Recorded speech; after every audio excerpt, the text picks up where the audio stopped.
what your definition of resiliency is, because you said he's the very epitome of resiliency, this young man.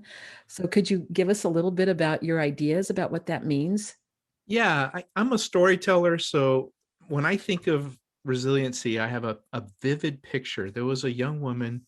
She had just gotten out of, she was locked up as a minor in a juvenile hall facility, and she had just gotten placed into a group home. And we went to a foster youth conference in Sacramento. And so she kept walking past this rock wall gym, indoor climbing gym. And she said, "Hey, Edwin, I want to go do that." And I'm thinking, no, because I'm the executive director and I am not going to be liable for taking 6 young people rock climbing. But guess what she did? She talked me into it. Of course she did.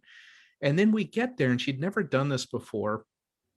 She got the equipment. She looked at this wall and she tried 2 or 3 steps and fell down, 2 or 3 climbs up, fell down 2 or 3 times. And then she looked around and I watched the whole thing. And she looked over and she saw somebody who was really great at rock climbing. And she went over and said, "Hey, you, I need you to help me," and grabbed him by his wrist, drug him over. By the time she was finished, she had climbed this 10-foot wall. The whole gym was cheering her on.